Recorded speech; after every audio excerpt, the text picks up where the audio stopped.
নমস্কাৰ বন্ধুসকল, মোৰ অন্য এটি নতুন ভিডিঅ'লৈ আপোনালোকক স্বাগতম জনাইছোঁ। আজিৰ এই ভিডিঅ'টোত মই আপোনালোকক ক'ম যে গাড়ীসমূহত ব্যৱহাৰ হোৱা ডিফাৰেঞ্চিয়েল কি হয়, ই কেনেধৰণে কাম কৰে আৰু কিয় আচলতে এই ডিফাৰেঞ্চিয়েলসমূহক ব্যৱহাৰ কৰা হয় তাৰ বিষয়ে এই ভিডিঅ'টোত মই আপোনালোকক ক'ম। তেন্তে বলক ভিডিঅ'টো আৰম্ভ কৰোঁ। প্ৰথমতে আমি জানি লওঁ আহক ডিফাৰেঞ্চিয়েল কি হয়। বন্ধুসকল, ডিফাৰেঞ্চিয়েল হৈছে গাড়ীখনৰ গিয়াৰ্ছ আৰু শ্বাফ্টৰ এৰেঞ্জমেণ্ট, যিটোৱে গাড়ীখনে প্ৰডিউচ কৰা পাৱাৰটো হুইললৈ ট্ৰেন্সফাৰ কৰাত সহায় কৰে। আৰু এই ডিফাৰেঞ্চিয়েলডাল থকাৰ কাৰণে কি হয়, গাড়ীখনে যেতিয়া টাৰ্ণিং লয় তেতিয়া আউটাৰ হুইলটো বেছি স্পীডত ঘূৰাত সহায় কৰে আৰু ইনাৰ হুইলটো কম স্পীডত ঘূৰাত সহায় কৰে। বন্ধুসকল, আজি মই আপোনালোকক গাড়ীসমূহত ব্যৱহাৰ হোৱা অপেন ডিফাৰেঞ্চিয়েলৰ বিষয়ে ক'ম, কাৰণ এই অপেন ডিফাৰেঞ্চিয়েলটোৱেই বেছিভাগ গাড়ীত ব্যৱহাৰ কৰা হয়। এতিয়া আমি অপেন ডিফাৰেঞ্চিয়েলৰ কনষ্ট্ৰাকশ্যনটোৰ কথা জানি লওঁ আহক। প্ৰথমতে আহিল ব্ৰেভেল গিয়াৰ। ব্ৰেভেল গিয়াৰটো ড্ৰাইভ শ্বাফ্টৰ লগত লাগি থাকে আৰু ইঞ্জিনে যিখিনি পাৱাৰ প্ৰডিউচ কৰে সেইখিনি ট্ৰান্সমিশ্যন ছিষ্টেমৰ যোগেদি ড্ৰাইভ শ্বাফ্টৰ যোগেদি ব্ৰেভেল গিয়াৰলৈ আহে, যাৰ ফলত ব্ৰেভেল গিয়াৰডালৰ ৰোটেশ্যন হয়। তাৰপিছত আহিল ক্ৰাউন হুইল।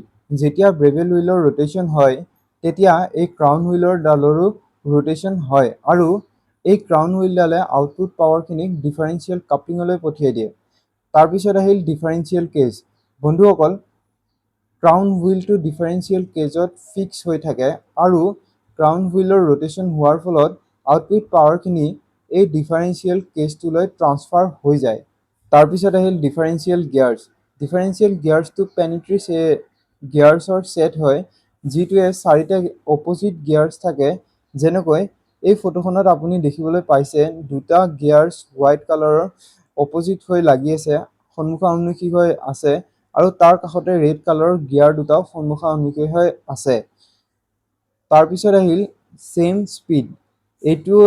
এইটোকে ইণ্ডিকেট কৰে যে যেতিয়া গাড়ীখন চিধা চলি থাকে তেতিয়া গাড়ীখনৰ 4টা চকা সমান স্পীডত চলি আছে।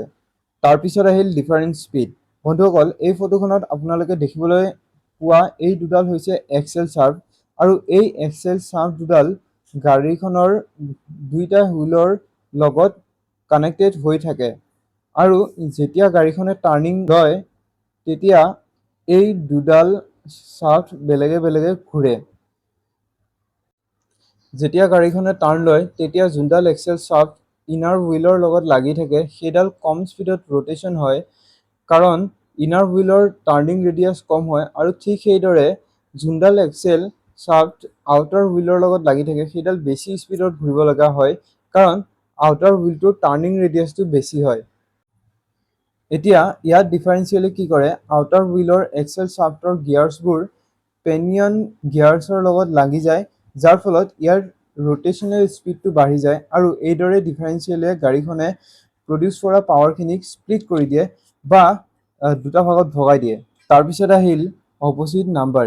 এতিয়া যি 4টা গিয়াৰ্ছ থাকে সেইকেইটা এটা গিয়াৰ আন দুটা গিয়াৰৰ লগত লাগি থাকে বা কানেক্টেড হৈ থাকে। যেতিয়া গাড়ীখন মোচনত থাকে তেতিয়া যি 3টা গিয়াৰ্ছ কানেক্টেড হৈ থাকে সেই গোটেইকেইটা বেলেগে বেলেগে ৰোটেশ্যন হৈ থাকে বা বেলেগ বেলেগ ডাইৰেকশ্যনত ঘূৰি থাকে। তাৰপিছত আহিল ছাইড গিয়াৰ্ছ। বন্ধুসকল, ইয়াত দুইডাল এক্সেল শ্বাফ্টৰ লগত দুইপিনে প্লেনেটৰী গিয়াৰ্ছ লাগি থাকে, যাক ছাইড গিয়াৰ্ছ বুলিও কোৱা হয়। তাৰপিছত আহিল ফ্ৰী হুইলিং। যেতিয়া গাড়ীখনক স্পীড ডিফাৰেঞ্চিয়েলৰ প্ৰয়োজন হয় তেতিয়া এই পেনিয়ন গিয়াৰ্ছৰ ৰোটেশ্যন ষ্টাৰ্ট হৈ যায় আৰু ইয়াকেই ফ্ৰী হুইলিং বুলি কোৱা হয়। তাৰপিছত আহিল ডিফাৰেঞ্চিয়েল লোকেশ্যন। বন্ধুসকল, যিবোৰ গাড়ীত ফ্ৰণ্ট হুইল ড্ৰাইভ গাড়ী হয় সেইবোৰত ফ্ৰণ্টত বা আগপিনে ডিফাৰেঞ্চিয়েলটো লাগি থাকে আৰু যিবোৰৰ ৰেয়াৰ হুইল ড্ৰাইভ গাড়ী থাকে সেইবোৰত ডিফাৰেঞ্চিয়েলটো তলত লাগি থাকে, পিছপিনে লাগি থাকে আৰু যোনবোৰৰ অল হুইল ড্ৰাইভ হয় বা 4 হুইল ড্ৰাইভ কাৰ থাকে বা সেইবোৰত কি হয়, এটা ডিফাৰেঞ্চিয়েল আগপিনে আৰু এটা ডিফাৰেঞ্চিয়েল পিছপিনে লাগি থাকে আৰু এনেধৰণে ডিফাৰেঞ্চিয়েলে কাম কৰি থাকে। বন্ধুসকল, এইটোৱে আছিল ডিফাৰেঞ্চিয়েলৰ ওপৰত এটা ভিডিঅ'। আশা কৰোঁ ভিডিঅ'টো ভাল পাইছে। যদি ভিডিঅ'টো ভাল পাইছে তেনেহ'লে ভিডিঅ'টো লাইক, কমেণ্ট আৰু চেনেলটো ছাবস্ক্ৰাইব কৰিব নাপাহৰিব। আজিৰ বাবে ইমানেই, ধন্যবাদ।